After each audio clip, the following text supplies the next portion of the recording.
Olá, pessoal! Começando mais um Joga Junto, a nossa resenha semanal sobre o mercado financeiro, que sempre traz ótimos convidados e sempre Beto Saadia, diretor de investimentos, comigo aqui, abrilhantando esse programa.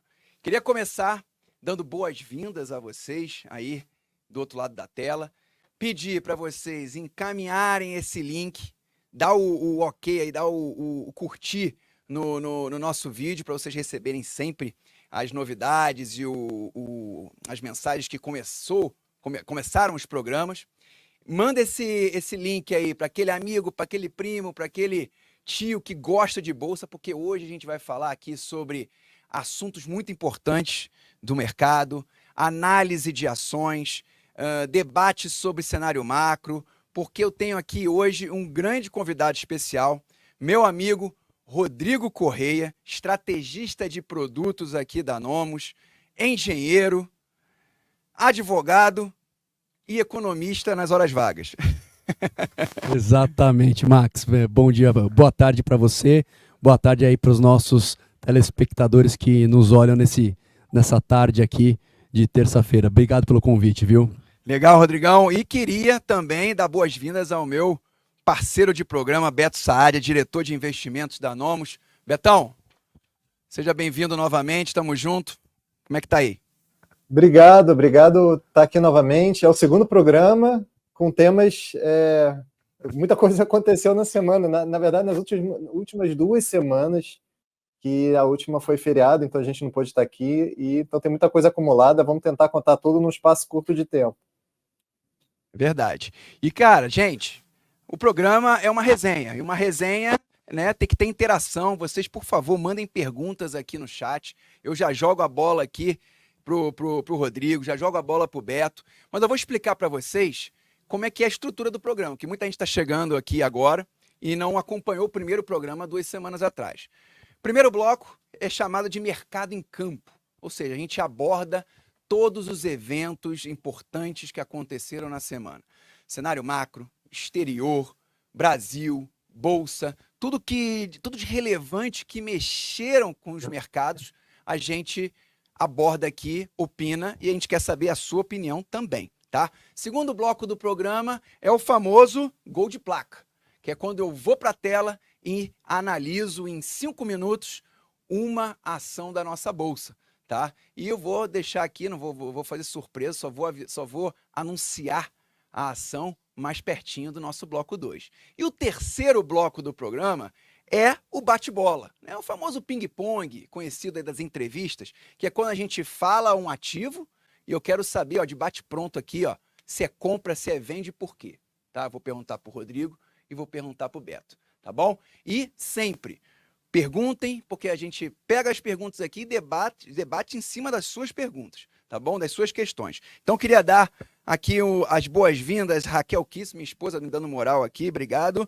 Gelate777, maior fã de João Tonello, tá sempre presente no Ação e Reação. Luiz Nazário, meu parceiro, Thiago Mota. Vem chegando turma, porque o Joga Junto tá começando. Então, vamos lá. Primeiro bloco, meu amigo Rodrigo Correia, vou começar com você. Você é um convidado especial. Max. Depois eu vou passar a bola para Beto Saadia. Vamos lá.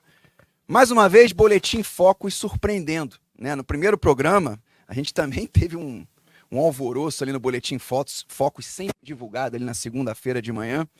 E esse Boletim Focus mostrou pela primeira vez ali Selic, se eu não me engano, a 10,50? 25. 10,25. 10,25, ou seja, veio ali de 9,25, foi para 9,5, 10 e já estamos em 10,25. Ou seja, o mercado realizando de que a Selic vai ficar em 2 dígitos, né? E inflação também mais alta. Isso foi surpreendente, de certa forma, tá?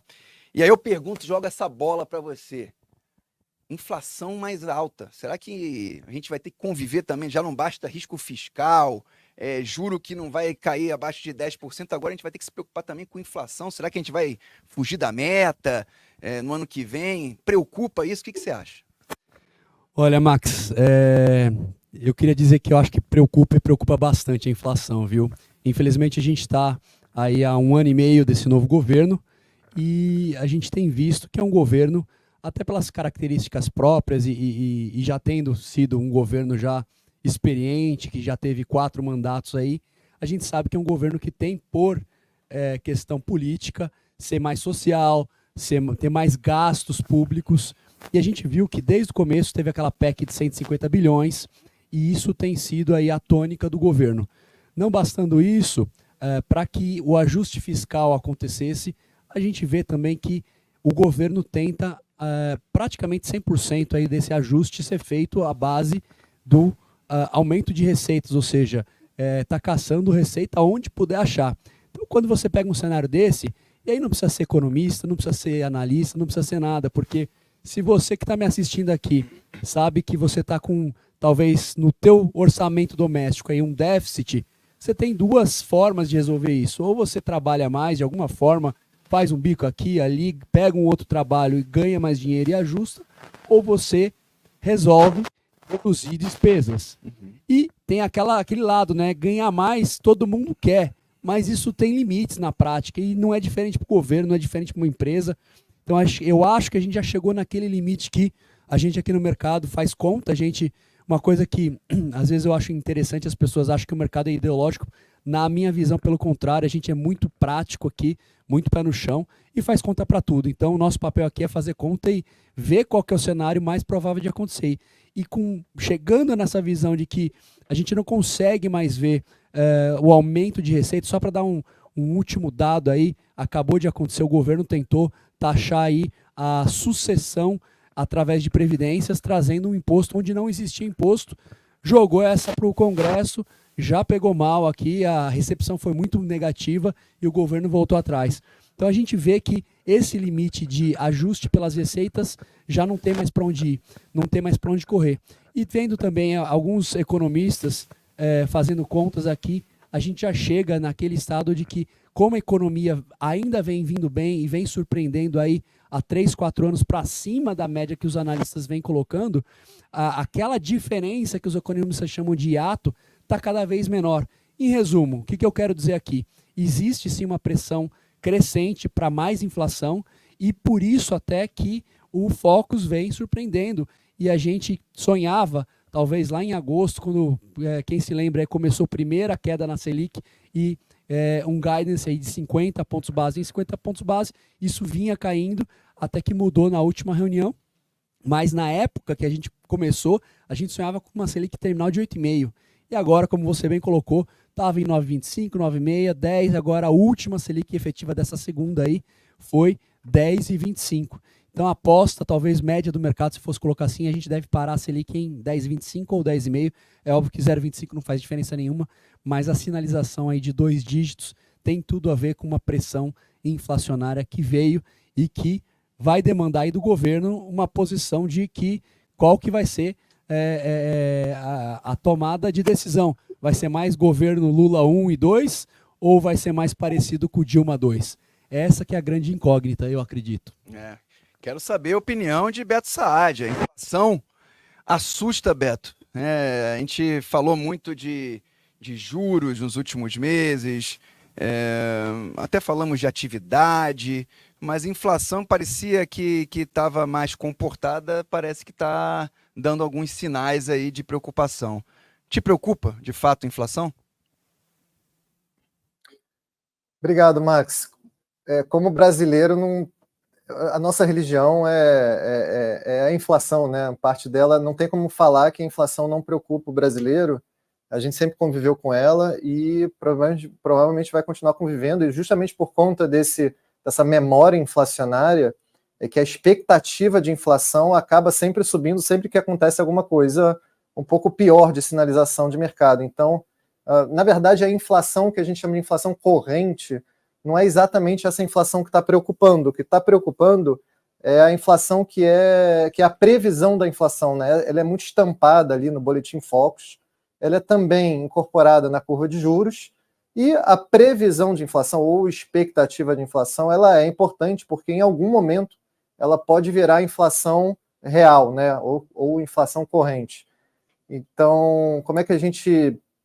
Assim, qual é o cálculo que a gente faz? Ninguém sabe. Esse é o ponto. Então, a gente tem que torcer para que a sinalização, como o próprio Spider falou, sejam melhores. Assim, os gastos do governo, eles não me preocupam tanto, fora esse, obviamente, que o Spider falou de 150 bi, que foi a PEC da transição. Isso foi horrível, na verdade, foi um gasto de 1,7 de déficit fiscal, 1,7 do PIB de déficit fiscal. A gente está carregando mais os precatórios que foram pagos, isso também acabou gerando um déficit maior, mas assim, isso é um gasto que tinha que ser pago de qualquer forma. O que está me preocupando é o gasto obrigatório também. O gasto obrigatório, que esse é constitucional, é uma boa. Ele é 93% do orçamento público. É o gasto que é obrigado a gastar, quase que é um boleto que o governo tem que pagar. Esse está crescendo muito, e boa parte desse crescimento é por causa de previdência social, e isso é um problema. Então a gente tem um pepinão para resolver nos próximos anos, que é consertar esse problema. Como é que a gente conserta esse problema? Fazendo uma outra reforma da Previdência.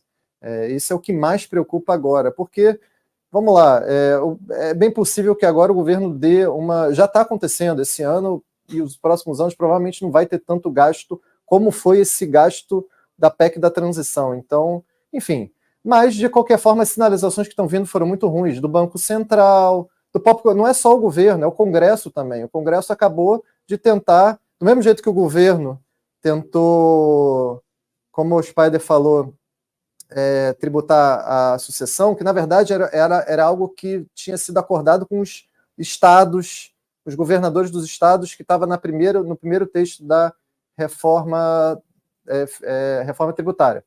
O que vai ter que ser feito, o que o governo fez agora, aí sim, agora o Congresso, foi tentar empurrar ali a PEC do quinquênio, né, que é reajustar exatamente aquilo que não pode ser reajustado, que é reajuste de novo, mais um reajuste de servidores públicos e judiciários da máquina estatal, né? Isso veio como uma pauta fiscal bomba que colocaram ali na mesa do Planalto, do Executivo também. Ou seja, é gasto para tudo que é lado, não é só o governo, é o Congresso, e também sinalização ruim do Banco Central, e também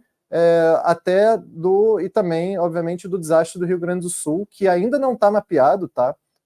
Muitas das coletas de inflação no último dado do IPCA 15 não deram para ser feitas, e a gente ainda está calculando qual vai ser esse impacto econômico.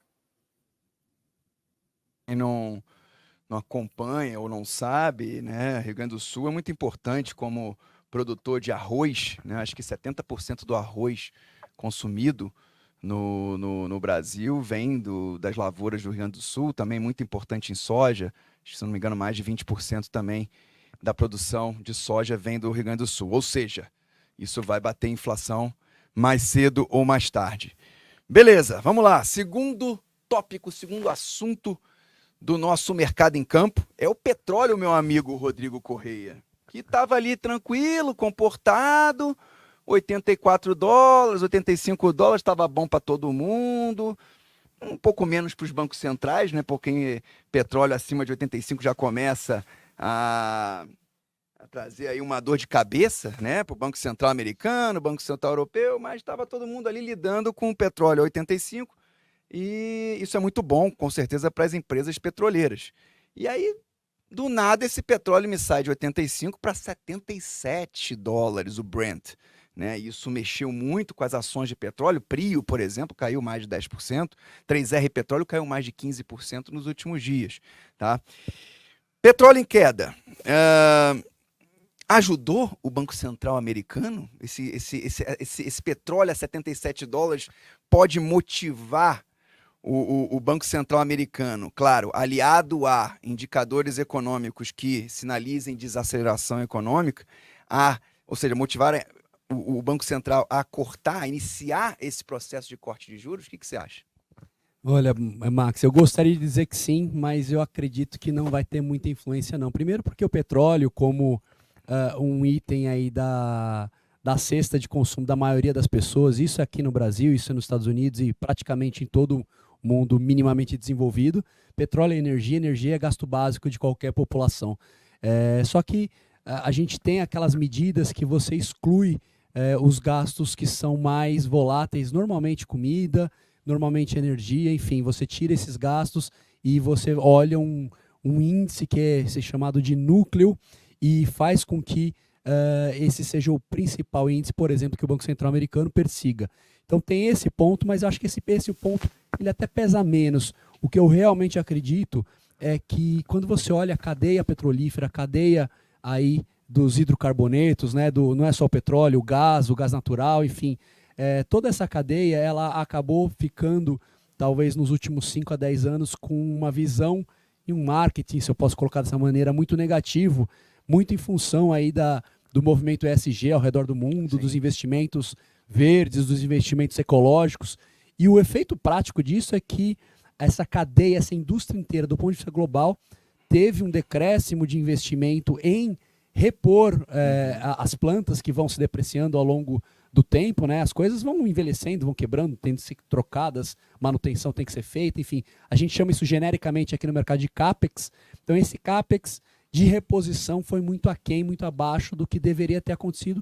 Eu reputo fruto aí, e vejo muitos analistas especialistas dessa área também falando a mesma coisa, fruto dessa agenda mais verde que, até falando, nos ajuda aqui, o hidrogênio verde, enfim, toda essa agenda de energias mais ecológicas nos ajuda. Mas voltando para o petróleo, mais em função desse cenário que eu acredito que seja uma queda pontual e realmente temporária, eu diria assim, a gente pode voltar a ver tranquilamente, ir numa janela rápida, o petróleo voltando para 84, 85, até 90. Eu não acredito que isso faça muito peso, no final das contas, na decisão do Banco Central para acelerar ou tomar essa decisão. Até porque eles vêm aí segurando, porque eles erraram lá atrás, há 1 ano e meio, 2, na visão de que era uma inflação temporária, bateram muito nessa tecla até cair a ficha de que de temporária essa inflação não tinha nada. Duradoura. Exatamente. E aí tem que correr atrás do rabo, né? Aquela expressão mais popular, e não podem errar agora no fim do ciclo, se eles erraram na entrada. Então, eu acredito que eles serão muito mais conservadores para começar a queda do ciclo, e não vai ser uma rápida, como a gente viu agora, uma rápida queda no petróleo, que vai, óbvio que sempre ajuda um pouquinho na margem, mas não creio que vai ter um peso suficiente para mudar a cabeça dos oficiais lá do Fed. Eu concordo com você, eu acho que o petróleo deve aos poucos voltar para níveis acima de $80. Eu acho que vale destacar que ele caiu em função de uma mudança no planejamento da OPEP, né? A OPEP tem um planejamento de cortes de produção, e esse planejamento foi modificado, estendendo um pouco esses cortes, né? Por isso que o petróleo perdeu um pouco de força nos últimos dias. Mas eu queria saber a opinião do Beto. Beto, quando o Jerome Powell e os seus diretores olham para esse petróleo e o efeito dele numa gasolina, nos combustíveis, que de fato mexem com a inflação global, será que não deixa eles mais confortáveis em começar a cortar os juros? O que você acha? Acho que eles olham quase nada assim pro o que o Spider falou, ele não compõe o que a gente chama de core inflation, né? Então olha-se pouco para a questão de política monetária. Obviamente tem impactos econômicos, mas para a política monetária olha-se menos, tá? Quem vai ficar feliz com esse petróleo novo é a Magda Chambriard da Petrobras, né? Que vai ter menos pressão econômica e política de um lado. Quem o Prates surfou muito bem um petróleo relativamente estável e um câmbio relativamente estável, operando dentro de alguns ranges ali. Então ele não sofreu pressão nem dos caminhoneiros e nem do mercado financeiro, sabe? Então a Magda que talvez esteja torcendo ali de dedinho cruzado e tal. Em relação ao Fed, eu acho que a origem da tua pergunta, eu acho que ele já tem motivos suficientes para se animar, né? Para pelo menos abrir uma cervejinha quando chega em casa e comemorar, porque a gente realmente agora já consegue ver no horizonte um monte de dados aí de mercado de trabalho, de housing, de serviços, atividade, exato, que já conta uma história, tá? E conta uma história muito boa. Então, eu acho que é isso. O petróleo agora não importa Muito. Beto, mas essa cervejinha que você tá falando aí é daquela marca brasileira, né? Que o Jerome Powell vai abrir. O que você acha? Acho que por enquanto não. Acho que por enquanto ele vai beber uma cerveja alemã, porque ou pelo menos uma canadense, porque eles começaram antes dessa queda de juros. Então isso vai ajudar muito. Eu jurava que você ia falar que valorizar era uma a própria moeda, chamada né? Bud. Além de ser muito melhor a cerveja. Então, assim, eles deram um presente para o Powell em reduzir a taxa de juros da zona do euro, e isso vai ajudar muito os Estados Unidos. Então, acho que a brasileira vai ficar mais para o fim do ano.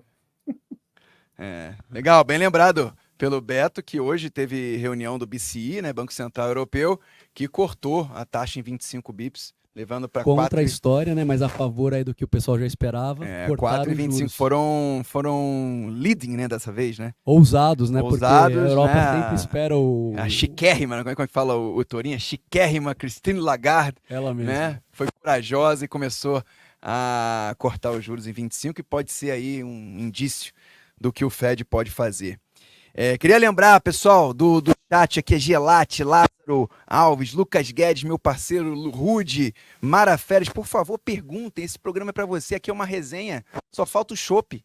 Só falta o chopp e a calabresa aqui pra gente petiscar, né? Meu amigo Rodrigo Correia curte aqui uma calabresa cebolada. Da próxima vez a Gil vai providenciar aqui pra gente. Então, mandem perguntas pra gente debater, mandem suas dúvidas aqui.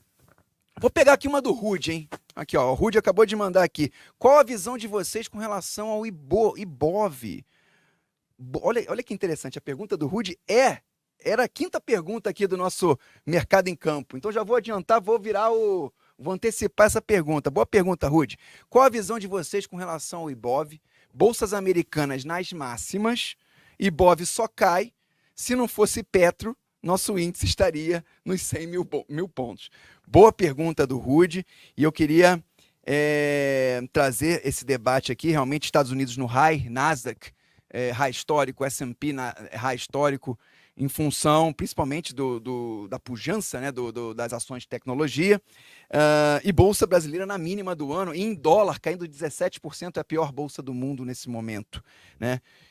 Pergunto para o meu amigo, e é em linha com a pergunta do Rude aqui, o que pode fazer o dinheiro do gringo voltar para o Brasil? Será que, assim, da minha parte, eu estava até conversando isso hoje mais cedo, eu não vejo muita novidade no âmbito interno. A gente vai continuar nessa mesma pegada, apreensão com relação ao fiscal, briga entre Congresso e Executivo, mas eu acho que quando a gente tiver uma sinalização mais forte da queda de juros nos Estados Unidos, automaticamente o fluxo sai de lá, da renda fixa, da proteção, daquela coisa mais, né, tranquila, renda fixa americana, e vai para mercados emergentes, eles vão buscar onde tem oportunidades, e o Brasil realmente hoje está aí entre as bolsas mais baratas do mundo. O que você acha, meu amigo Rodrigo? Olha, eu vou concordar contigo nessa, Max. Acho que a gente teve até uma pequena experiência do que o gringo vive aí há 2 décadas. E o que eu quero dizer com isso? Em 2020, com a pandemia, como diz o nosso atual presidente, nunca antes na história desse país a gente viu nossa taxa de juros básica Selic em 2%. Eu não sei se você se recorda, em 2020, quando a taxa Selic estava em 2%, naquele momento a inflação oficial, o IPCA, já estava em 3,5% para 4% e continuava subindo. E aquilo foi dando uma angustura aí nos ânimos da maior parte aí dos investidores, que a gente sabe, o brasileiro ele é muito, digamos assim, conservador, porque sempre teve a facilidade de ter uma taxa de juros alta. Esse é o nosso histórico macroeconômico, né? Então não fazia muito sentido você ter outros ativos, mas naquele momento até investidores extremamente conservadores saíram da Selic e foram no mínimo para um pré, tomando um pré lá 6, 6,5, 7, 8, alguma coisa que você tinha naquele momento. Uhum. Então, esse efeito da taxa de juros ele é real, gente. A gente às vezes aqui esquece dele porque a gente vive hoje um ambiente mais acertado, mais economicamente acertado, mas historicamente o brasileiro sempre foi uma anomalia macroeconômica ter taxa de juros altos e viver da renda que a gente tinha aqui. E lá é o oposto, lá faz 2 décadas que os caras vivem a 0. Então quando vem um 5,5, que é o que eles estão vivendo agora, eles vão sentar e vão esperar o quanto puder, o quanto durar esse 5,5, porque não tem risco. É o Fed, é o poderoso Fed que está garantindo o dólar com toda a credibilidade que eles têm no mundo inteiro. E assim, não é Brasil. Eu acho que os emergentes como um todo estão num momento problemático, porque a gente está num compasso de espera do que vai acontecer nos Estados Unidos. Então, o meu primeiro... Você me perguntou o que pode fazer o dinheiro voltar, né? Não é nenhuma condição local. Por mais que a gente fale, olha, concordo. Fiscal isso, fiscal aquilo, governo gasta. Mas o Brasil sempre teve problema fiscal, não é de hoje, não vai ser amanhã. Eu até gostaria que amanhã, para os nossos filhos, enfim, que nos assistem, que a gente tem hoje, possam ter um Brasil mais desenvolvido do que a gente tem hoje. Mas o fato é que problemas fiscais no Brasil não são novidade. E quando a gente olha e coloca o Brasil em comparação com outros emergentes, a gente até que é um dos mais bonitinhos da fila.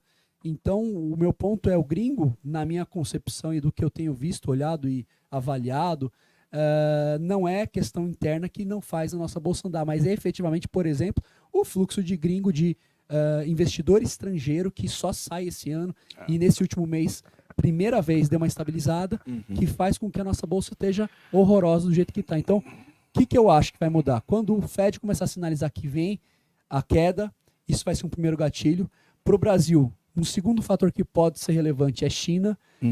A própria XP está trazendo uma avaliação de que esse é um primeiro ano aí que a China está um pouquinho mais positiva. As bolsas chinesas estão começando a reagir, porque eles estão numa crise gigantesca do setor imobiliário deles. Então, eles são os principais consumidores de commodities em nível global e nós somos um dos principais produtores. Quando eles vão bem, é o comprador bem de saúde financeira para comprar, o preço de commodities sobe e a gente vai a reboque. Foi o que aconteceu no governo Lula 1 e 2. Então, esse talvez seja um segundo item aí que possa fazer a nossa bolsa andar. E não sei se você vai concordar ou não, e eu volto a pergunta para você.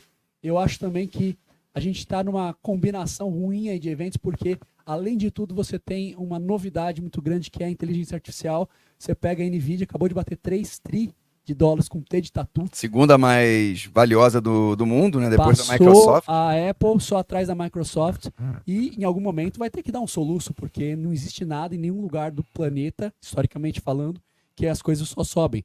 Vai chegar em algum momento, vai dar um... Me perdoem, eu tô numa recuperação, por isso que minha voz tá meio ruim. Me desculpem pela tosse aqui, mas vai chegar um momento que a NVIDIA vai dar o seu soluço. E eu acho que nesse momento, seja na queda dos juros americanos, seja numa China mais forte, seja num soluço da queridinha dos mercados acionários, que é não só a NVIDIA. A NVIDIA talvez seja o principal. As techs como um todo. As techs como um todo derem a sua soluçada, que mais dia menos dia vai acontecer. A gravidade não existe só no plano físico, ela existe nas leis econômicas, então não existe empresa que só cresça. Então, se um desses três, ou se mais de um desses acontecerem, aí vai ser o gatilho para que a gente veja fluxo saindo dos Estados Unidos e vindo para o Brasil e outros emergentes. Eu concordo 100%. Toma uma aguinha aí para a gente continuar nosso debate. A gente não pode perder. Rodrigo Correia aqui no debate tá brilhante. Mas eu queria só agregar no que você falou. São mais de 30 bilhões de reais que já saíram da Bolsa dos estrangeiros, dos investidores estrangeiros esse ano. É algo bastante relevante. E queria trazer outro ponto também, Posso Rodrigo? só fazer uma... Sim, claro. Junto com os 30, eu queria trazer um outro número que eu não canso de falar para os nossos queridos clientes e aqueles que nos escutam. O Brasil, gente, é 2% do planeta em termos econômicos, seja em PIB, seja em valor de troca de bens, de itens, seja em fluxos financeiros ou tamanho de mercado. É óbvio que não é 2 exatamente, dependendo do índice é 2,5, ou é 2, ou é 1,5, enfim, flutua ao redor de 2. Ou seja, se você pegar um tabuleiro de xadrez que tem 64 casas, você tira uma fileira e uma coluna, você fica com 7 por 7, 49. É como se você pegar todo o teu dinheiro e investir em uma só daquelas casinhas, que é 1 sobre 50 do mundo. Então a gente é muito pequeno. E sendo muito pequeno, qualquer espirrão mais forte lá fora nos afeta. Então esse é o nosso problema nesse momento. É o que o Rudy está falando aqui. Quando as bolsas americanas corrigirem, como vai ser com a nossa bolsa? Como a nossa bolsa vai se comportar?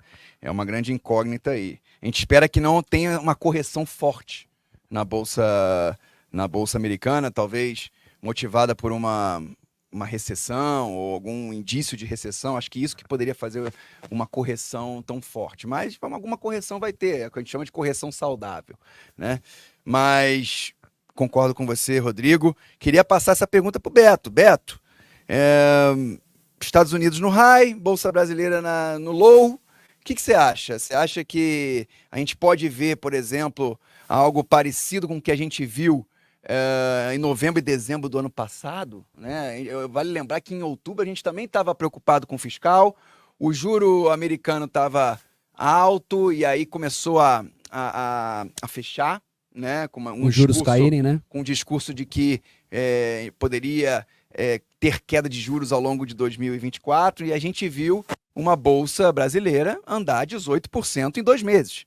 Você acha que em algum momento desse ano a gente pode ver algo parecido com o fluxo? E o fluxo entrou muito aqui no final do ano, né? O fluxo que carregou nossa bolsa. O fluxo carregou nossa bolsa. Você acha que o fluxo pode voltar em algum momento de 2024 e dar esse rally? E vai voltar com mais... E vai voltar com mais força, Max. Por que eu estou falando isso? Porque ano passado, por que o fluxo estava muito forte? Porque não tinha Rússia, não tinha China e não tinha zona do euro e tudo mais. Agora, e não tinha Argentina na mesa, né? Agora você não tem mais jogadores, né?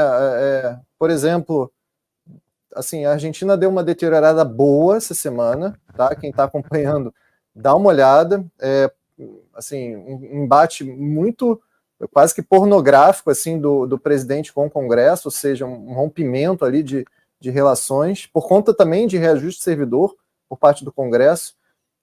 Quem mais? México, caramba, México. Teve eleição agora e estão pivotando para a Dilma mexicana acabou de chegar. Dilma mexicana, exatamente. Índia também. Então, assim, quase que é o concurso, a gente vai...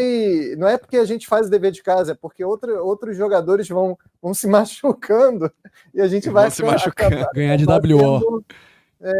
O cara que tá lá, o gordinho com a chuteira, com o dono da bola ali, com a chuteira nova. O dono da bola, tem que ser isso aí. escolhido para jogar, exatamente. Então, assim, o Spider falou, várias crises fiscais a gente já teve e tal. Como é que a gente saiu delas? A gente já teve crise muito pior. Não estou falando das da década de 90, que tinha que chamar FMI, não. Estou falando isso, não. Estou falando das mais recentes, assim. A gente saiu, assim, balança comercial foi uma saída, porque desvaloriza o câmbio, e a balança comercial está muito forte, pouco se fala. A redução de juros, eventualmente, poxa, o governo realmente, por mais que tenha ali, a gente não vai conseguir fazer 1% do PIB, 1,5% do PIB de déficit fiscal só por conta de gastos do governo, né? Se tiver déficit, vai ser por conta de outros tipos de gastos, né? Mas, então, assim, o governo não vai poder ser tão mais ativo agora nos próximos 5 anos. Então, não vai ter muito impulso fiscal, como teve esse 1,7 da PEC da transição. E também um impulso fiscal adicional ali do pagamento de precatórios. Isso acaba vindo como impulso fiscal, né? Porque as empresas recebem dinheiro, as pessoas recebem dinheiro, isso é muita grana. E o ponto dos Estados Unidos é o seguinte, divide os Estados Unidos em 3, né? Governo, empresa e pessoas. As pessoas não estão endividadas, tá? As empresas não estão endividadas. As empresas de tecnologia, elas estão com preços... Assim, se eu pegar uma proxy da crise da bolha.com, o preço sobre o lucro era surreal, era um negócio que nem se... Assim, era era pornográfico, assim. E aí, obviamente, o preço ali... Aquilo é uma bolha, né? Enfim, definição de bolha. Hoje, você pega a NVIDIA, por exemplo, o preço sobre lucro está menor do que no ano passado. Assim, mesmo a ação tendo subido um monte. Então, assim, os fundamentos das empresas, a situação de caixa das empresas vai muito bem, obrigado. Onde é que está o risco americano? Sim. Cara, no Congresso, no governo. Os Estados Unidos está ultrapassando uma dívida que está chegando à dívida japonesa e com juro muito alto. E com o Congresso agora em tempo eleitoral. Vai ser a primeira eleição que a gente tem embutido a inteligência artificial. Como é que vai ser isso? Como é que vai ser os gastos militares num novo cenário geopolítico? Como é que vai ser a questão do protecionismo também agora? A gente vai falar sobre isso. Você falou do aço também. Então, assim, tem muitas questões. Onde é que está o risco? Agora, pela primeira vez, está no Congresso, está no governo. O governo americano gastou muito, está se endividando, está com dívida alta, está com dívida cara, e o Congresso não está com absoluta... Tem eleições. E tem eleições polarizado. aí em breve que vai botar mais pimenta nisso tudo. Pois é, como é que você economiza numa nova sociedade hoje extremamente polarizada? Ou seja, qualquer dos presidentes que vierem, ninguém quer que esses dois presidentes venham. As pessoas só votam nesses presidentes porque não quer que o outro venha. Então, assim, a gente está entrando numa crise social, assim, que se aproxima, né? Que, cara, é aí que está o problema, é isso que eu estou querendo dizer. Tá? Então, é isso que a gente tem que olhar. O Brasil não é muito diferente disso. A gente também está nesse cenário social, o que é muito triste. A gente espera que na próxima eleição, pelo menos, tenha alguém que realmente as pessoas queiram ser, que votem nas pessoas que realmente querem que elas sejam presidentes, né? Não que e não menos pior, né? Para tirar o outro, sabe? Isso é um problema. Vamos lá, vou trazer aqui mais um insight aqui da semana, na verdade, uma antecipação de uma decisão que vai ser amanhã, meu amigo Rodrigo. Eu queria uma opinião rápida sua. Payroll, para quem não sabe, é o dado mais importante da economia americana, mexe com todos os mercados, criação de postos de trabalho, taxa de desemprego, sai amanhã de manhã. E esse dado é muito importante porque um payroll mais baixo do que o esperado pode, mais uma vez, deixar o Fed mais confortável em iniciar um ciclo de queda de juros. Sua opinião sobre o payroll de amanhã, e se vier abaixo, 3 cortes? 2 ou 3 cortes? O que você me diz? Olha, eu acho que vai ser um bom payroll, ou seja, vai ser um payroll mais fraco do que a gente espera, do que a média do mercado espera, e isso, no momento normal, é um dado ruim. Às vezes você está perguntando, mas o mercado está enfraquecendo de trabalho, seria uma coisa ruim, mas o problema lá não é o mercado de trabalho, o problema lá é a inflação.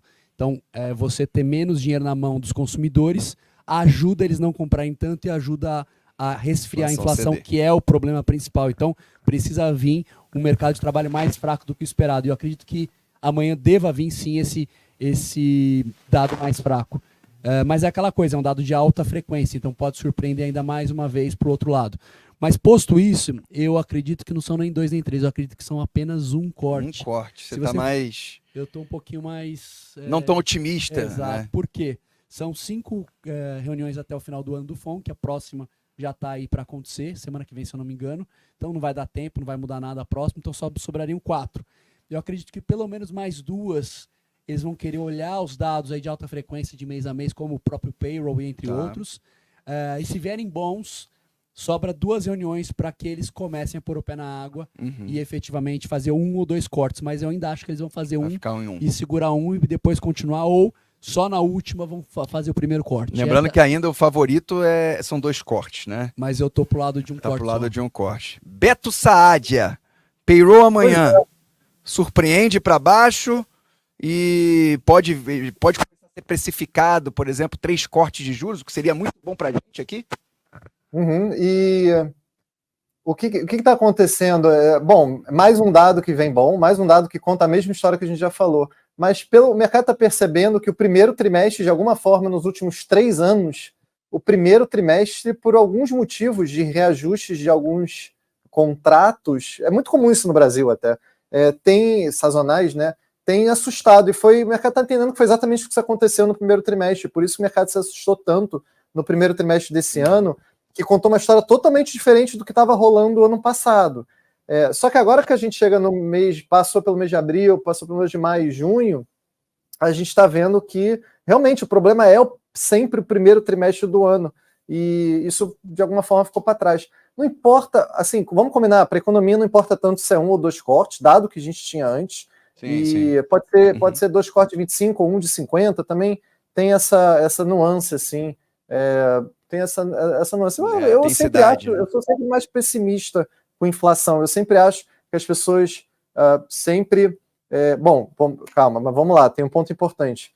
Se nada acontecer, ou seja, se não tiver nenhum choque exógeno, como os economistas falam, que significa alguma coisa quebrando, que é bem comum de acontecer no ambiente de juros altos, por que eu estou falando de coisa quebrando se eu falei na pergunta anterior que as empresas estavam tão bem? Porque ano passado, um poolzinho não seria bancos. Uma quebradeira por conta de dívida, seria por conta de duration, de fluxo de caixa. Você teve ali uma meia dúzia de bancos dando problema, por conta de fluxo de caixa, de dar suporte para os correntistas que estavam resgatando.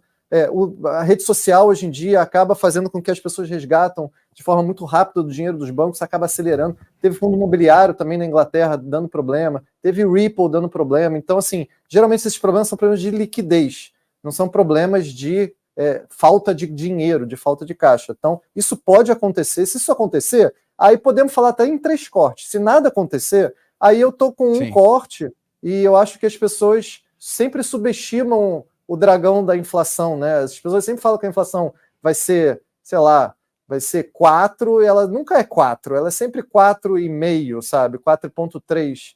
Isso acontece no Brasil, acontece no resto do mundo. Lembrando que amanhã de manhã sai payroll e semana que vem tem funk já. Então, teremos dias agitados nos próximos dias.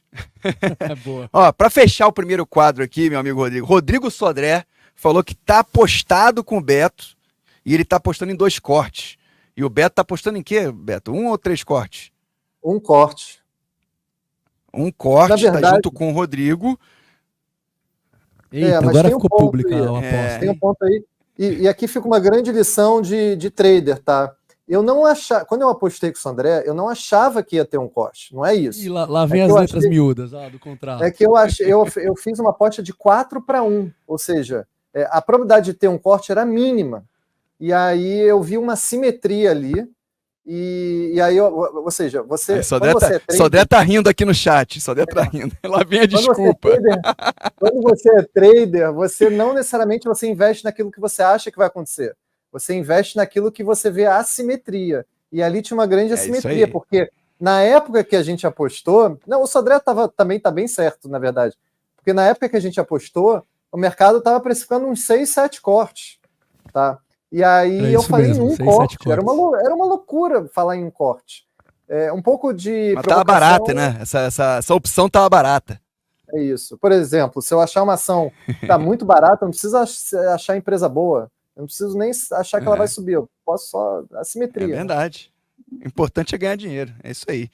Beleza, pessoal. Finalizado aqui o nosso primeiro bloco, que durou bem, porque o papo é bom. O papo é bom, estou aprendendo demais aqui com o Rodrigo e com o Beto. Tenho certeza que vocês também estão aprendendo. Bloco 2, vamos lá, gol de placa. Solta aí, Gil, a nossa empresa de hoje. Vamos lá, vai vir para a tela aqui. Para quem não conhece, é a Allos. A Allos, a maior administradora de shoppings. Eu vou falar um pouquinho sobre a Allos. Depois eu quero saber a opinião de Rodrigo Correia e Beto Saadia sobre a empresa. Vamos lá, Gil. Não está aparecendo na tela aqui para mim, mas tenho certeza que você vai já jogar ela. Só um minutinho. Eu vou falando sobre a Allos, então. Vamos lá. A Allos é a maior empresa de shopping center hoje da América Latina, tá? Não só do Brasil. E tem em torno de 1,3 milhão de ABL próprio. O que é ABL, Max? É área bruta locável, ou seja, aquele espaço em shoppings que se aluga para empresas, para lojistas, para marcas que querem expor, né, os seus produtos nos shoppings. Então, ela é a maior. Só para vocês terem uma noção de comparação, a Multiplan, por exemplo, que é uma gigante do setor, tem em torno de 800 mil metros quadrados de área bruta locável, ou seja, a Allos ela é bem maior. E por que ela é bem maior, Rodrigo Correia e Beto Saadia? Porque ela é o resultado de uma fusão de 2 empresas tradicionalíssimas em shoppings, que é a Aliansce Sonae e a BR Malls, né? Elas se fundiram no início do ano passado, formando, né, a maior empresa de shopping center da América Latina. São 49 shoppings, 15 mil lojas, 40 municípios, né, shoppings em 40 municípios do nosso Brasil, e ela está presente em 5 regiões, nas 5 regiões. Isso é um ponto importante. Por exemplo, a Multiplan, ela está no Centro-Oeste, Sudeste, Sul e um pouquinho lá no Nordeste. A Iguatemi, por exemplo, muito focado no Centro-Sul. Ela não, ela tem shoppings nas 5 regiões do país, tá? A empresa, nos últimos anos, adotou uma nova estratégia. Qual foi essa nova estratégia? Reciclagem de portfólio. O que é isso? Vender os shoppings que não estão dando retorno ou que estão em praças onde não está tendo demanda, né, que não são estratégicos, tá? E comprando novos shoppings onde está tendo uma demanda aquecida. Exemplo disso foi o Rio Sul. Beto Saad, tenho certeza que frequenta muito o Rio Sul, porque eu, na minha infância, ia muito. Então, Beto Saad certamente frequenta com seus filhos o Rio Sul, lá em Botafogo, e é um shopping do lado da Nomus, lá do Rio. E a Allos comprou 15% do Rio Sul recentemente, porque é um shopping com grande NOI, com grande lucro, né, com grande fluxo. Tá? A empresa também vem recomprando ações, porque elas consideram, o management e os controladores consideram que é uma empresa barata nos níveis atuais, estão recomprando ação, desalavancando financeiramente, né, quando eles se uniram, eles ficaram com uma alavancagem, uma dívida líquida sobre EBITDA muito alta, né, em torno de 3 vezes, e essa dívida líquida hoje está em torno de 1,8, então eles vêm desalavancando, o que é muito bom também, e falou em distribuição de dividendos. Falou que em 2025 vai distribuir mais dividendos e vai se tornar vai ser uma dividend player, ou seja, um shopping dividend player. Isso aí, de fato, é novidade. Valor de mercado da empresa, 11 bilhões de reais, né? Já não é uma small cap, já é uma mid cap. Queria passar um pouquinho para vocês como é que funciona o breakdown da receita de um shopping. Né? O shopping tem como a sua principal fonte de receita, a receita de aluguel, né? Receita de locação. Hoje 70% da receita da Allos vem de locação. A segunda maior linha de receita, Rodrigo, é estacionamento. Né? Então, quando você vai no shopping... Você lembra quando a gente começou a reclamar dos shoppings aqui em São Paulo porque não cobravam, né? Passaram a cobrar? Sim. É sempre um impacto aí para o consumidor. Exatamente, é relevante, é uma receita relevante. 17%, né? gente. Hoje, 17% da receita da Allos vem de estacionamento. Receita de serviços, aí estou falando de merchandising, estou falando de eventos que ocorrem nos shoppings também, respondendo por 11%. E aqui outras receitas ali, 1,8%. Mas, de fato, receita com locação, o aluguel mínimo, o variável, né? Isso tudo é o mais relevante hoje na receita da Allos. Vamos lá, vamos seguir aqui. Deixa eu passar, não estou conseguindo passar. Gil, consegue passar daí? Ou é comigo aqui? Vamos aí, vamos lá, vamos passar para o slide 2, que eu faço uma comparação aqui entre a Allos, Multiplan e Iguatemi. Está aqui o gráfico. Ó, o gráfico você vê que elas performam muito parecido, né? Nos últimos... Aqui estamos falando de um gráfico de 1 ano, né? 1 ano atrás, né? Nos últimos 12 meses. Mas o que aconteceu recentemente é interessante. A Allos deu uma descolada em relação a Multiplan e Iguatemi. E por que deu a descolada, meu amigo Rodrigo? Pela nova estratégia. Então, tiveram gatilhos positivos, resultados bons, que fizeram que a Allos se distanciasse um pouco de Multiplan e Iguatemi, não porque a Multiplan e Iguatemi teve deterioração de fundamentos, não é por isso, mas é porque a Allos surpreendeu positivamente em resultados, em gatilhos, em eventos, e aí sim ela acabou destoando. Nos últimos 12 meses está meio que 0-0, né? Iguatemi caindo 6,7% e Multiplan caindo 9% nos últimos 12 meses. Vamos lá, vamos falar um pouquinho sobre números, já que a gente falou sobre a empresa. Vamos lá, Gil. Opa, voltou para o Beto. Vamos subir de novo para a gente falar dos... Aê! Foi, conseguiu. A Gil conseguiu aqui para mim. Vamos lá. Allos, vamos lá, vamos falar um pouquinho sobre os números. Acho que é legal para a gente ter uma ideia do porte da empresa, né? Então, é uma empresa que hoje faz receita líquida de 2,6 bilhões de reais, tá? Houve um crescimento considerável entre 2022 e 2023, 10% de crescimento, 2 dígitos. NOI, para quem não sabe o que é NOI, é a receita bruta, é a receita de locação menos o custo de locação. É uma métrica muito famosa quando a gente analisa shoppings, né? Então, a gente tem uma margem NOI que cresceu também, era 89,3%, hoje 89,6%. Quando a gente analisa a margem EBITDA no último ano, a gente viu também uma evolução interessante. Por isso que a Allos destoou em relação às outras duas empresas. A Allos em 22 tinha uma margem EBITDA de 71,5%. Percebam que a margem EBITDA é alta de shopping, né? 70% de margem. E 73,7% em 2023. E também houve uma evolução aqui no primeiro trimestre, 72,1%, para 72,8%.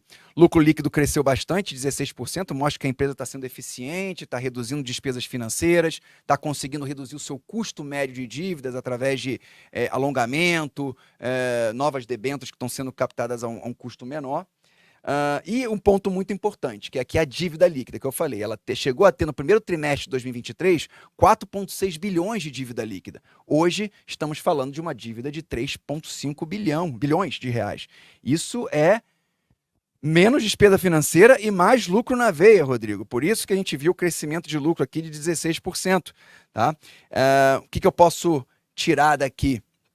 A gente tem hoje uma empresa muito menos alavancada. Se aqui ela estava 3 vezes dívida líquida e EBITDA, hoje a gente está se deparando com uma empresa 1,8 vezes dívida líquida e EBITDA, já pensando em distribuir dividendos, porque sabe que pode conseguir desalavancar ainda mais. E para fechar, para eu saber a opinião também de Rodrigo e da nossa audiência e de Beto Saad sobre a empresa, só uma comparação por múltiplos, tá? Quando a gente pega EV/EBITDA, lembrando que quanto menor o EV/EBITDA, mais barata está a empresa, a gente tem a Allos 7,3 vezes, Iguatemi 7,5, muito parecido com a Allos, por isso que a gente gosta bastante de Iguatemi também, ambas estão na carteira Max Ações, tá? E Multiplan mais cara a 9,2. Quando a gente analisa preço-lucro, a gente ainda tem uma Allos que está se desalavancando, ainda com um lucro um pouco deprimido, mas que vai melhorar aos poucos a 13 vezes, um pouquinho acima de Iguatemi 12,5 e Multiplan 12. Mas a mensagem que eu quero deixar,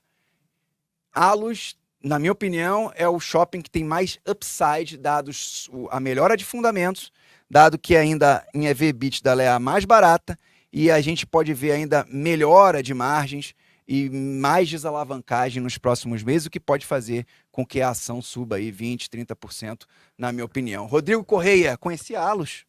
Conheci assim, eu sou da época que eu acompanhava mais a BR Malls, mais recentemente eu não tenho olhado tanto no detalhe as ações em geral, mas é um setor que, é engraçado que ele é baseado num setor que eu não gosto, que é o varejo, só que ele tem, por outro lado, mitigantes muito positivos que você está falando, por outro lado, é um aluguel de terra. É um aluguel de terra premium, porque você está alugando para os varejistas, que é exatamente o setor que particularmente eu não gosto muito.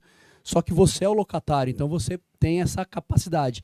Como eles são hoje o maior shopping e eles têm um excelente management. Poder de barganha. Poder de barganha violentíssimo, e isso dá para eles vantagem para poder até mudar a estratégia de um setor que tradicionalmente, me corrija se eu estiver errado, mas não pagava dividendos. Não. Ou seja, eles estão mostrando que eles têm essa eficiência e que eles conseguem devolver caixa. Então isso é muito, muito positivo. Então, assim, eu não gosto do setor, mas dentro do setor, para mim, indiscutivelmente, o melhor cavalo é Allos. É isso aí, concordo plenamente. Meu amigo Beto Saad, o Sodré tá falando que você não frequenta o Rio Sul, mas frequenta o Shopping Leblon, que é do lado da sua casa, que é um ativo da Allos. Nem sei, eu acho, né?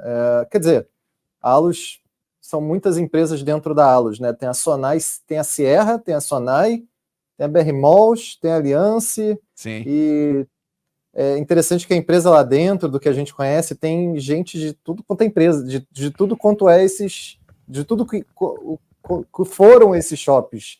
Então você tem um diretor que foi da BR Malls, outro diretor que foi da Sonai, outro diretor, todo mundo junto, agregando conhecimento no mercado de shopping. É a maior plataforma de shopping, assim, a empresa é bizarra, assim, porque ela tem muito ativo, espalhadão assim no Brasil, o que confere uma vantagem competitiva muito grande, porque olha só, o que está acontecendo com os varejistas, assim, não estou falando de crise, nem bonança, nem nada, algumas estão, outras não, tá tendo um grande processo de consolidação no varejo. Quando você tem um processo de consolidação em que as varejistas, por exemplo, se você pegar, eu até fiz uma anotação interessante aqui, são 15 mil lojas, sendo que são 4 mil marcas. Ou seja, o que isso quer dizer? Esse é um número interessante, ninguém não fala isso no site, e eu não vejo isso no relatório de análise. Significa o seguinte, que são poucas marcas que controlam muitas lojas. Significa dizer o seguinte, se você tem uma Vivara da vida, que quer abrir loja no Brasil, se você tem uma gringa que quer abrir uma Nike, tudo bem que a Nike hoje é uma concessão ali da SBF, né, da Centauro. Ou uma Centauro da vida, que eu preciso expandir em tal região. Caramba, imagina você negociar a loja de rua, sabe? É uma negociação individual, uma negociação de muita fricção. Você chega tô falando de Sonai, você chega numa Allos da vida e você fala, preciso abrir 10 lojas na região norte, ou na região no centro-oeste, ela já te entrega a plataforma pronta. Fala, cara, abre num lugar só, faz uma negociação só, e a mesma logística, você tem uma organização e tudo mais, então, assim, é muito mais vantajosa, assim, eu acho que, assim, falar em pedágio de terra, eu acho que é correto, mas, assim, tem mais a ver com os fundos imobiliários de shopping. Inclusive, os shoppings que são muito, muito, muito maduros, ou seja, aqueles que já estão com a ocupação máxima, já tem aquele NOI certinho, religioso, mensal, eles vendem para os fundos imobiliários, eles desovam mesmo, melhor falando, para os fundos imobiliários. O que a Allos entrega é o desenvolvimento desses ativos, né? Principalmente naqueles shoppings que ainda precisam de desenvolvimento. E hoje o shopping, assim, qual é a vantagem do shopping? Tem muita gente que fala de e-commerce, assim, eu acho uma besteira o negócio de e-commerce, falar que o shopping... Primeiro porque, assim, os mesmos varejistas, aqueles que estão inseridos no e-commerce, abriram mais lojas até. Segundo que, assim, o shopping, na essência, o que é o shopping? Ele é uma organização urbana, ele entrega uma organização urbana com mix e plataforma de serviços, na verdade. Então, ele consegue, ao mesmo tempo, criar um ambiente urbano que você tem um número certo de lojas certas, do nicho certo, para as classes certas, combinado com serviços, combinado com produto. Você tem o cara qual é o típico shopping de hoje? É uma pessoa que vai na academia, que fica dentro do shopping, ela sai da academia, vai pegar o exame dela que ficou pronto, aí ela sai do exame, vai tomar um cafezinho com alguém, e às vezes ela até trabalha nesse lugar, porque às vezes a torre também fica nesse shopping. Então, assim, a vida urbana, ela se faz no próprio shopping. E com segurança, né, Beto? E com segurança. Exatamente. E com segurança no Brasil de hoje. Exato. E com ar-condicionado, né? Para alguns casos, que é fundamental. Verdade. A questão da logística, a logística reversa também, o e-commerce, o last mile, o principal instrumento do e-commerce last mile, que é o grande desafio do e-commerce, ele vai acontecer no shopping. Pode ser até que ele aconteça nesses estacionamentos que estão se transformando em mini depósitos de last mile. Não existe hoje um e-commerce de entrega no mesmo dia se você não considera os lojistas de shopping. Porque você vai pedir um negócio da farmácia, é o shopping que está perto do teu bairro ali que vai te entregar, entendeu? Então, por tudo isso, o click and collect, por exemplo, a logística reversa de você... Como você pede muito e-commerce, mas é porque a gente é homem, né? Mas a mulher devolve muito, porque a mulher é mais suscetível à compra da moda pelo e-commerce. E a mulher devolve muito produto, mercadoria, né? Como é que é essa devolução? A minha esposa compra 10, ela devolve 9. E o desafio da logística reversa. Quem faz o desafio da logística reversa é o shopping. É um shopping. Você vai entregar ou na loja ou no depósito da loja. Então... Não sei, eu sou muito otimista com o shopping. E aí não estou nem falando taxa de juros, não estou falando nada disso.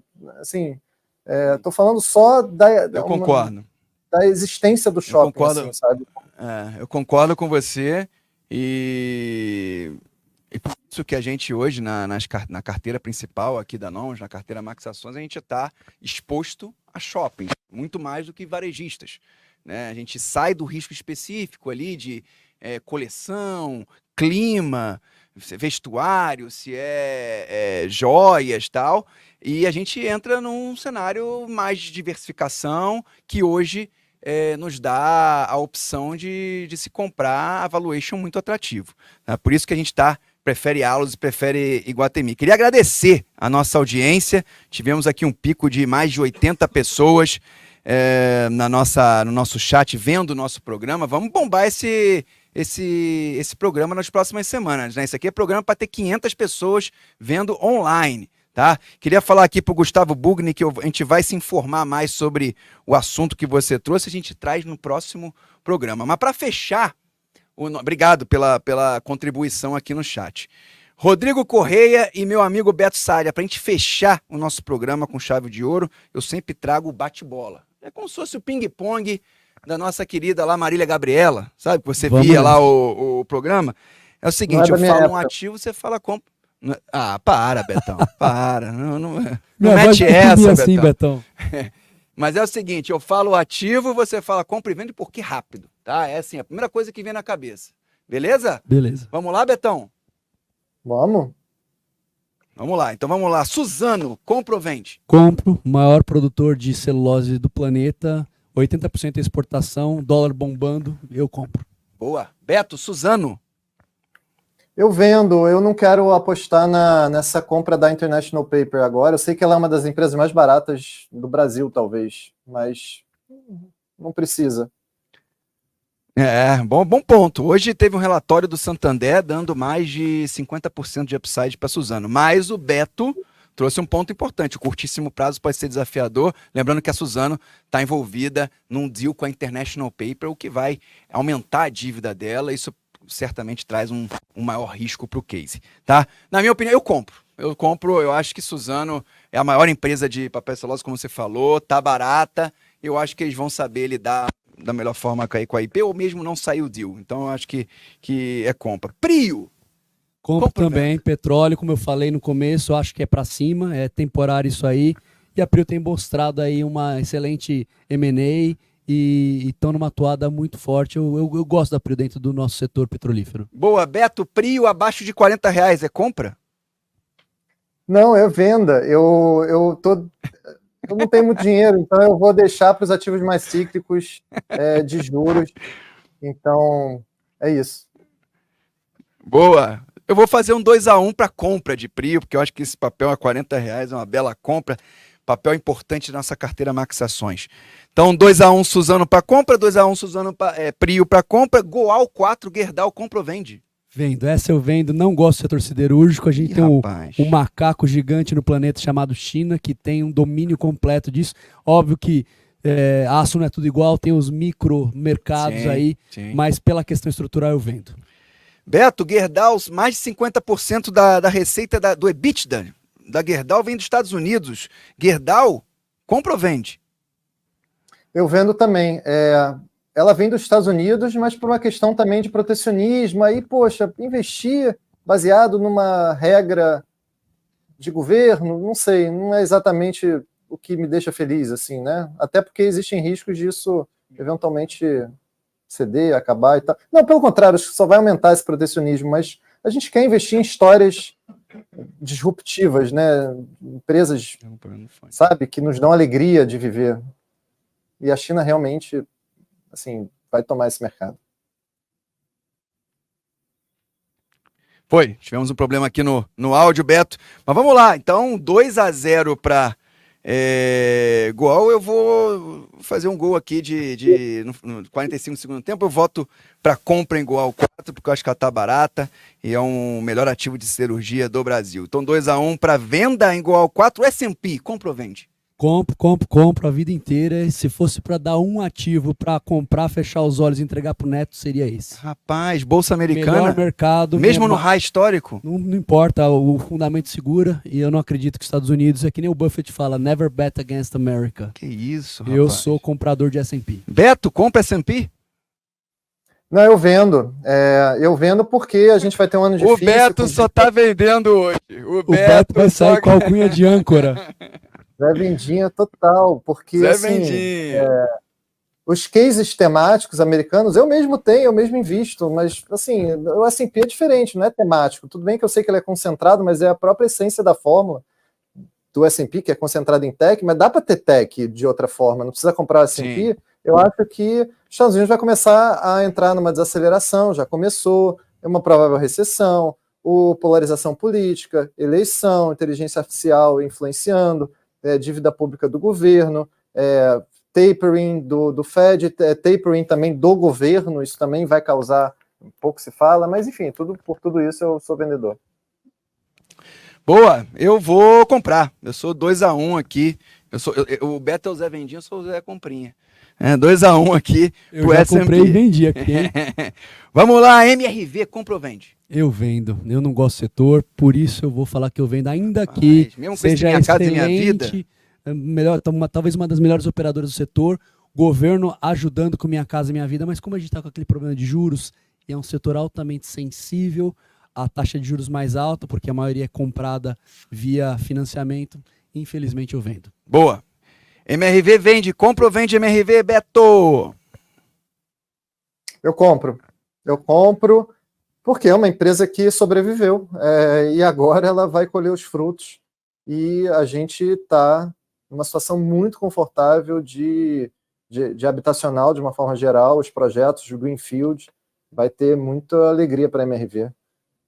Eu acho que há opções melhores no setor, tá? A MRV tem seus probleminhas, mas dado que caiu demais, eu acho que é um dos papéis que podem subir mais num cenário de juros futuros aqui fechando. Então eu sou comprador de MRV.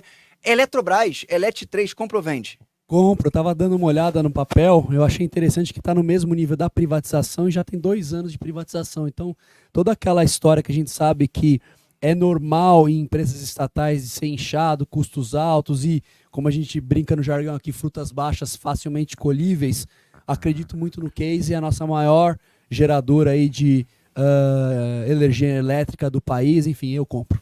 IPCA mais 12% de T-Real. Você sabia disso? Não sabia desse detalhe. Então tem mas muita mais um gente motivo. fugindo pro IPCA mais 6%, mas a Eletrobras entrega de T-Real IPCA mais 12% ou IPCA mais 13%. Posso fazer um complemento? Então, Claro.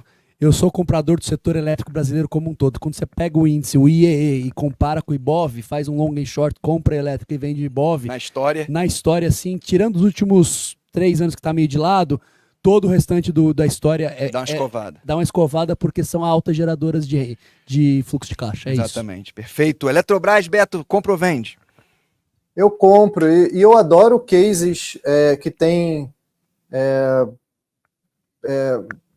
as pessoas ficam avessos a risco por conta de política. Eu gosto desses cases porque, enfim, eu Gera acho que gera umas boas oportunidades e a política, geralmente ela é muito emocional, então as pessoas vendem, até porque para o institucional é mais difícil explicar, então todo mundo vende, fica tudo muito barato. Eu acho que ela está muito bem amarrada, ela é muito barata. 3-0 Eletrobras, vamos lá. Localiza, Rente 3, compra ou vende? Vendo. Setor, ela é muito boa no setor, mas de novo depende de taxa de juros e eu não estou muito positivo com isso nesse momento. Por Beleza? Isso eu vendo. Beto, Rente 3, compro, localiza. Eu super compro. Eu acho que o processo de consolidação dela, tudo, da fusão, da indústria, tudo. Eu acho que ela vai ser uma das mais beneficiadas aí quando os juros fechar, com os Estados Unidos fechando. Eu acho que Rente 3 tem muito espaço para subir, 2-1. O único 3-0 foi em Eletrobras, hein? Queria pontuar aqui. Magalu, o que você acha? Vendo, não gosto de varejo, já falei aqui. Vende Magalu mesmo nesse preço? Vendo. Isso. Beto, Magalu? Eu vendo porque eu sou casado com o Mercado Livre e eu sou monogâmico, eu não posso ter 2 esposas. Eu também. Então a gente vai ter um 3-0 na venda aqui. Temos um 3-0 na Eletrobras na compra, 3-0 na venda Magalu, também sou venda. E para fechar o nosso bate-bola aqui, um long short. Eu sempre trago um long short. Você faria long BPAC 11 BTG para venda de Itaúsa?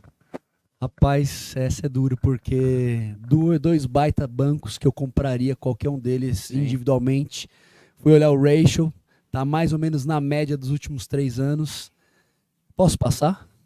Não, aqui não? É sim ou não. Aqui é bate-bola. Então eu não compro porque eu não vou apostar contra o Itaú. Bom ponto. 1-0 para não fazer o long short, Beto. Não, mas eu não compro, não pode responder não compro. Compro ou vendo. Eu vendo então esse long short. Ele não faz o long short, é isso. Eu compro Itaú e vendo BPAC, é isso. Rapaz, faz o inverso. Você faz o long short, você compra Itaúsa, só foi colocado na outra ponta. Na outra ponta, é isso, exatamente. E aí, Beto? Eu sou vendedor do par também, né? Eu compro Itaúsa e vendo BPAC. E pode ser Itaúsa ou pode ser Itaú também, não tem problema. Eu sou muito fã do Itaú e da parte de seguro, na parte de... Gente, assim, são dois Banco é bancos bom, também, assim, mas o Itaú realmente assim, o crédito é o que ainda domina o setor de banco. Obviamente tem também a parte de seguros, a parte de serviços, que também o Itaú é mais competitivo, tá? E na parte também de M&A, a parte de corporate, a parte de banking em geral, assim, o Itaú está fazendo muito dever de casa. Olha o que ele está entregando também de balanço, assim, não tem... Não, sem dúvida, sem dúvida. Custo de funding também faz muita diferença para um banco para fazer a parte do crédito. Então, o funding do Itaú talvez só perca para a Caixa e para o Banco do Brasil, sabe? Então, é imbatível, assim, não tem como. Então eu vou ser o único que vou montar esse long short. By the way, está montado aqui na nossa mesa de renda variável, que é um long BPAC short Itaúsa, porque eu acho que BPAC por fluxo, com o juro fechando, vai andar mais do que Itaú. E não necessariamente, isso é legal para falar de long short, né, Beto e Rodrigo? Não é que eu estou apostando contra o Itaú, eu só acho que BPAC vai andar mais. Sim, essa é a beleza sensível. do long short. Exatamente. Long short basta que o long performe melhor do que o short. Ambos os ativos podem subir. Ou cair. Ou cair. O BPAC eu acho que vai subir mais do que Itaúsa, por isso que faz sentido o long e short. Então 2-1 para não fazer, ou fazer ao contrário. Long Itaúsa, short BPAC. Pessoal, 18h12, estamos finalizando aqui. Hoje foi um pouquinho mais extenso, porque o papo é bom, a gente tem que seguir, a gente tem que fazer a nossa resenha. Queria agradecer a todos aqui no chat, Eric, Henrique Santana, Rodrigo Imperatriz, Rodrigo Sodré, Gustavo Bugni, todo mundo que ajudou a gente a fazer esse programa. Rodrigo Correia, meu amigo, estamos sempre juntos aqui. Obrigado pela presença, quero te ver mais vezes aqui. Eu que agradeço aí o convite, foi um prazer. Legal. Rudy, aqui, obrigado pela interação. Betão, obrigado, foi ótimo como sempre. Vamos combinar de trazer uma cerveja alemã na semana seguinte? Só para comemorar a zona do euro.